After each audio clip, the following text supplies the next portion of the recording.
Good morning as I get situated here in a very overcast South Central Kentucky. Um, Supposed to be overcast most of the week. Not going to get real warm, just 79 degrees. But it is what it is.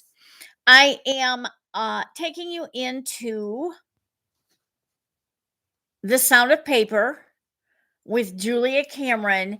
And today we're going to talk about the life of the imagination.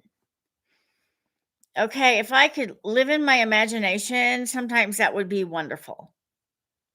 Most of the time, reality and my imagination are not best friends. They don't see eye to eye on anything.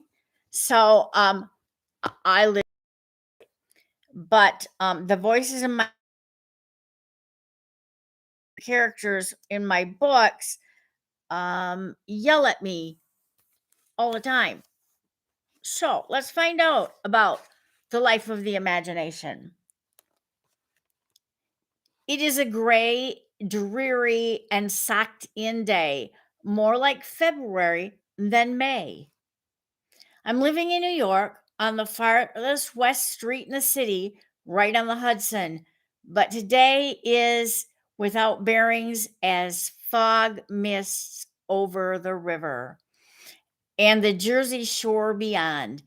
It erases two nearby buildings and makes all of consciousness just this window into never land. I sit at my typewriter tapping keys like Morse code across the murky landscape, sending messages to somewhere. This morning, I talked to a good friend of mine, also a writer. She has washed up in California, not feeling at home with where she finds herself in a tiny apartment in the Silicon Valley.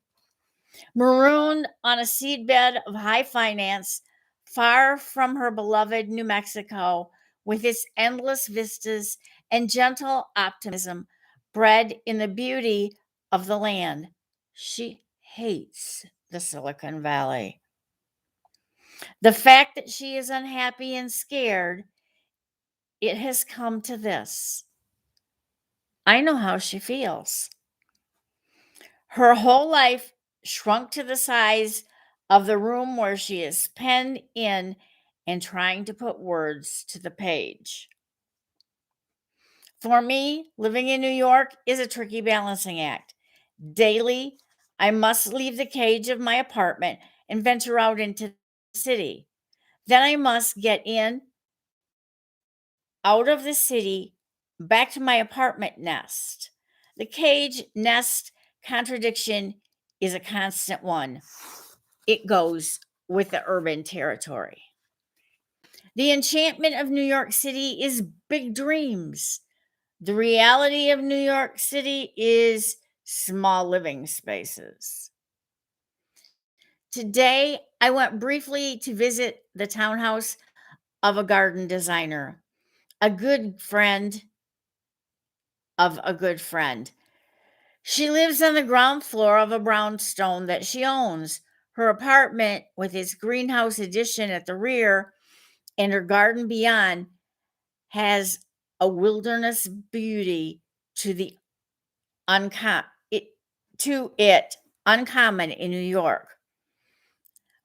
But her first floor though through itself is small and dark. Her bedroom fronts onto a crosstown street, and her bed is mere few feet from traffic. By being on the ground floor, she gains her garden, but she gains the street noise as well and a view of passing feet. I have always chosen to live high up, looking out over the park or the city from a bird's eye view. Anything to not feel trapped and run to earth. She has chosen to live on the earth, plunging her hands into that a patch of dirt so that she knows she owns something, some green spot in all the brick and concrete. As an artist, so much of my life is determined by the size of my imagination. If I am making something and making it daily, I can perhaps live somewhere small. I can sit at a desk that faces a wall and tap words into space, and my world is still large enough. When I write my opera about Magellan, in some sense, I am Magellan. I am more than my circumstances, more than the cage of my environment. There is a dignity inherent in making art, a filament of largesse and generosity, a connection to something better and brighter than myself. Like the concentration camp victim who scratched butterflies into the walls of his prison. I see that the primacy primacy of the flight of imagination is the freedom that is required. You do not own me, I am able to say to the walls that enclose me, and yet I must learn to love my walls. My friend who's living in California is not really living there. She's doing time, living out her sentence until she can escape again. She has done what I have often dangerously done, cut herself off from making new connections and friends, made a judgment, and lived miserably within its confines. These people are not my kind, she has decided, and so she is isolated, a foreigner living amid foreign customs and mores. She may be right about that, but right or wrong, the decision cuts her off and robs her even of that cherished writer's niche, the observer. If she is too closed down to even risk the exposure of watching, then she is losing the terrain that gives her writing life a future. The years I lived in California. Give me a minute here. Mouth is getting dry.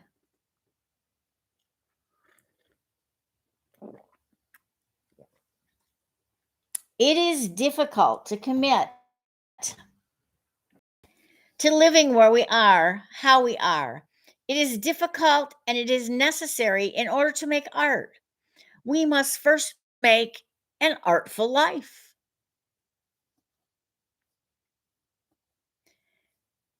A life rich enough and diverse enough to give us fuel. We must strive to see the beauty in where we are planted, even if we are planted somewhere that feels very foreign to our nature. In New York, I must work to connect to the parts of the city that feed my imagination, that bring me a sense of richness and diversity instead of mere overcrowding and sameness. In California, my friend must work to do the same. If we are not willing to work this way, we become victims. If we become victims, we first become choiceless, and then we become voiceless. Our art dries up at the root. We must, as elders advise us, bloom where we are planted. If we later decide that we must be transplanted, that our roots are not in soil rich enough for our spirits, at least we have tried. We have kept hold of the essential thread of our consciousness, the I that gives us the eye to behold. Think about that for a minute. Are you happy where you're at? I was not happy where I was living when I retired. There was not much in the way of art or entertainment. There were not a lot of writers.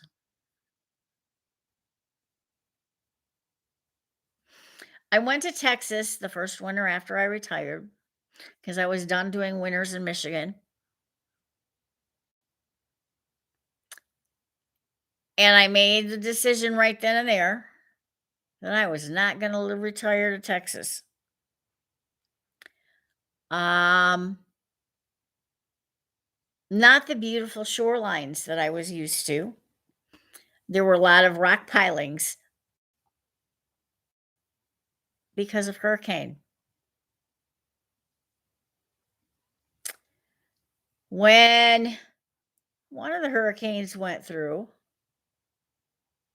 I can't remember his name. I want to say Hugo, but I could be wrong. Not too long ago, but it hit New Orleans and it knocked out Houston and it took out the towns of Rockport, Fulton. And they're back-to-back towns. Like, when you leave Fulton, you're in Rockport, and when you leave Rockport, you're in Fulton.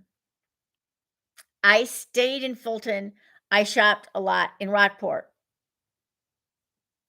where there's a lot of art. There's even an artist row, um, a road filled with different artisans making all kinds of things. It's amazing. There's the canal that I was on. I was not on, the ocean, I was on a canal. I was able to, drive to, um, the National Lake Shore down there. Um, I can't even think of it. It'll come to me after I finish. It was amazing, I loved it, but I didn't want to live there. They even tried to sell me the little one-bedroom cottage that I was staying in. No, because it needed to be completely rewired. It really wasn't big enough. Um, no, just it wasn't. The pool on the grounds, had a leak, so it was always cold because they were always putting water into it rather than fixing the pool. They just added water. So the water was always cold. Even though the sun was hot, it did not heat up the water. And some days it took you a while to even get in the water. And if you got in up to your hips, the bottom of you was numb. I mean, it was cold. I enjoyed myself while I was there. I found wonderful things while I was there. I met some neat people while I was there.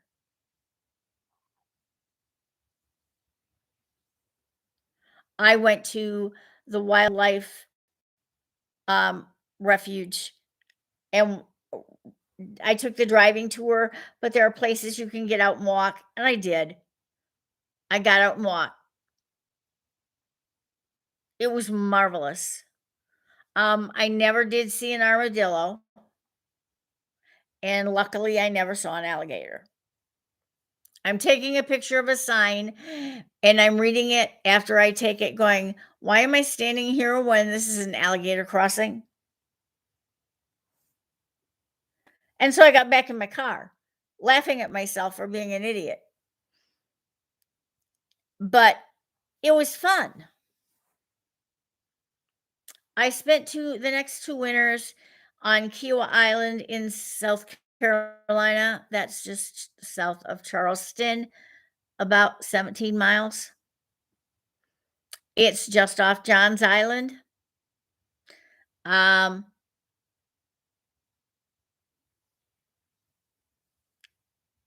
it's amazing. It's got 10 golf courses. The rich and famous vacation there. President Bill Clinton was there giving some kind of speech at a seminar. I saw him. Didn't have my camera, but I saw him.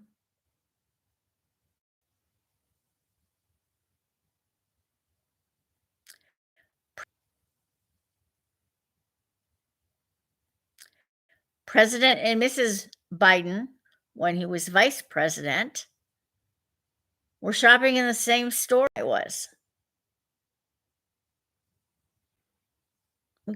I kept telling my daughter, I know that couple. I can't place them, but I know them.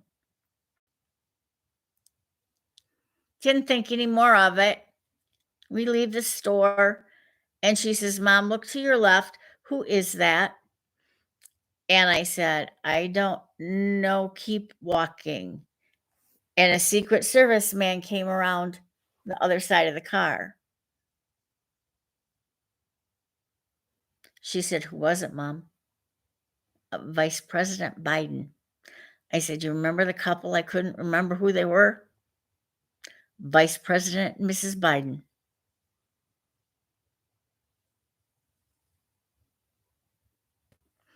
So, yeah, the rich and famous go there.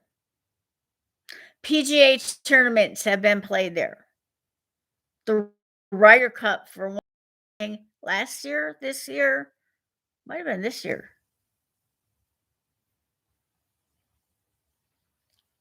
It's a great place.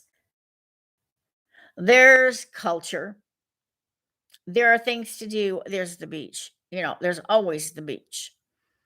They had a little art store and put colored glass on clear glass, and they would put it in a kiln and they would fuse it, called glass fusing.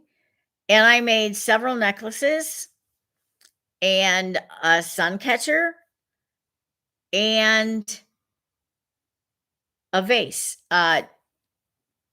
candle holder. It's expensive, but I was having a blast.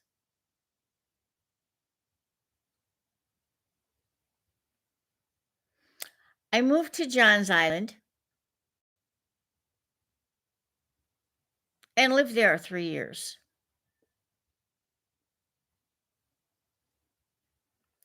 It was a disappointment.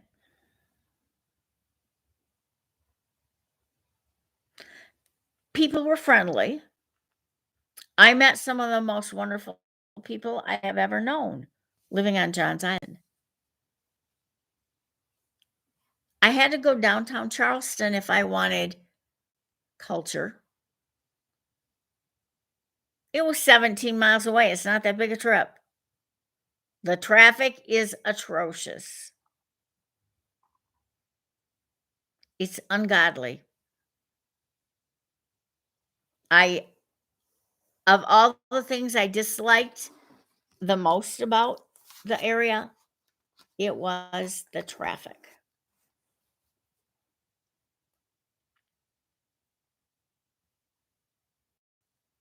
I moved back to Michigan for a year, but that wasn't where I wanted to be. Not anywhere near where I wanted to be. My ideal was to be in the mountains and to watch the sunrise off my porch with my cup of tea.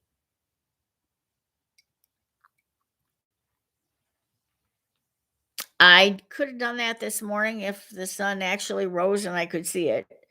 Um, it's covered by clouds, and so I really didn't get to see the sunrise, although I was awake and up. But there are days when I do get the sunrise and I love it. And in the evening, I watch the sunrise off my back deck. In the evening, I go out on my front porch and I can sit on my porch swing and I can watch the sunset.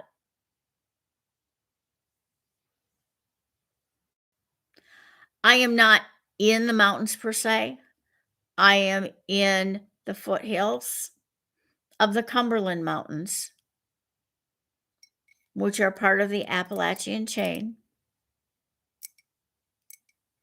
And yes, we frequently get fog warnings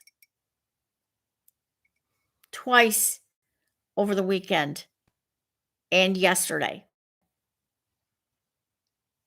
Fog, low lying fog. Friday, there was low lying fog when I went in to Somerset to run errands.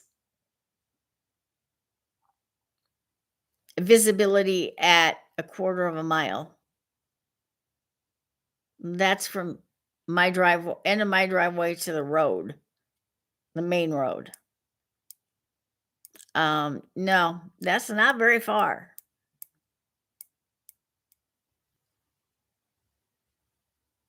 What do I get here? Wildlife. Lots of squirrels, red and gray.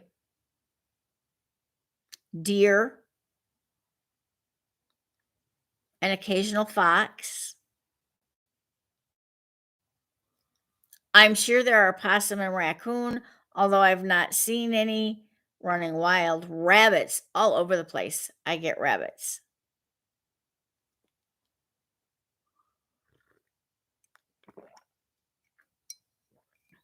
Yes, we get snakes. The black snakes get really long, 6 feet.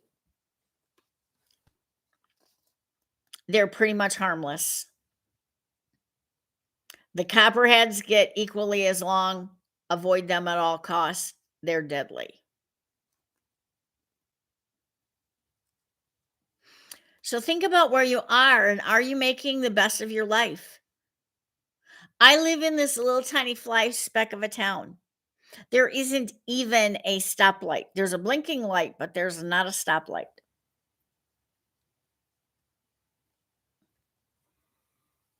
And we don't even have a restaurant anymore. We did have two. One had a fire, and it's not worth it for them to rebuild. And one changed hands to become a Mexican restaurant that can't open because they can't get help. So they're sitting with this restaurant doing nothing because they can't get help. But we do have a national cemetery and a small museum. We are not far from Lake Cumberland. It is a huge man made lake where they dammed up the Cumberland River. I've crossed the dam several times on journeys. The lake is huge and it's all around it, typical of most lakes. I love where I live. I am not confined to my four walls. And the nice thing about my current four walls, one behind me, one beside me, front of me. And then it's open to my kitchen.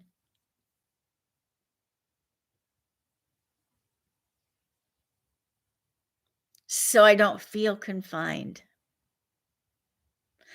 Even my office, when it's actually functioning as an office, which it's not right now, has French doors and two windows, and I can see anyone who comes up my driveway.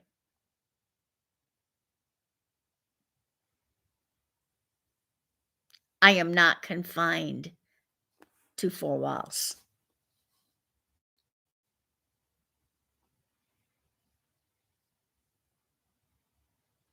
I don't allow myself to be confined.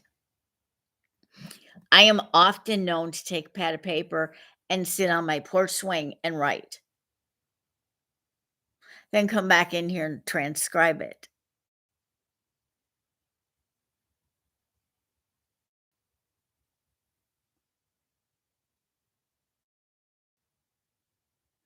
I have a non-working koi pond be completely, pulled apart and redone so that it can be functioning with a little bridge over it so you can walk over the bridge and drop breadcrumbs down and feed the fish.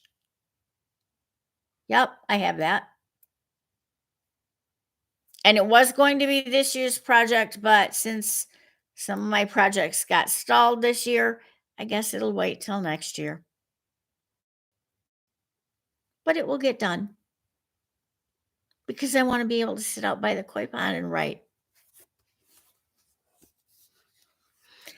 Today's writing prompt: the life of the imagination. Try this. It takes practice to expand our imagination and inhabit a larger life. Certain phrases can stretch our imagination in positive directions. Take pen and paper and explore one such phrase now. Number from 1 to 10 and finish the following phrase as rapidly as possible. Do use the best in the best of all possible worlds.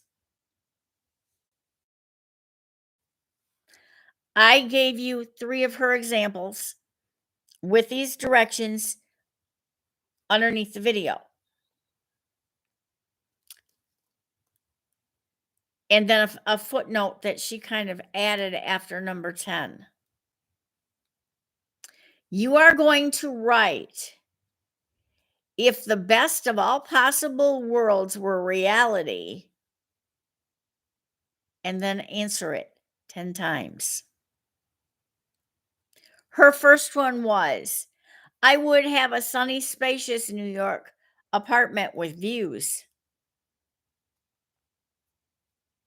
Her second one, if the best of all worlds, excuse me, telemarketer, if the best of all possible worlds were reality, my plays would be produced in great venues. The third one, if the best of all possible worlds were reality, I would be thin, fit, and running daily.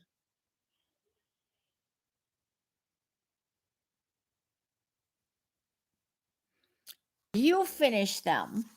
The footnote was, if the best of all possible worlds were reality, most of us would do things a little differently. We can begin to make the best of a reality by doing things a little differently now. So, what is it you're going to do differently that will make your life more enriched?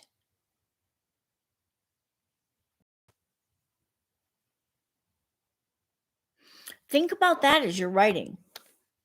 I too am going to answer those questions or statements with, if the best of worlds were reality, and apply them to myself. Then I'm going to think of what little things I can do that reality. I did the big thing. I moved to the mountains where I have wanted to live since I was 12 years old. That was the first time I came to Kentucky. It was amazing. Excuse me. The mountains just called to me.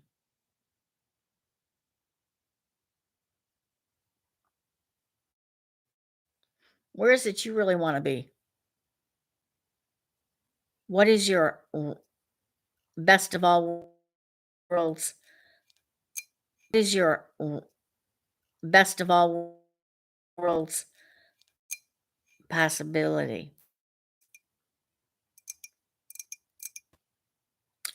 Happy writing. I'll see you tomorrow morning at 10 with something different.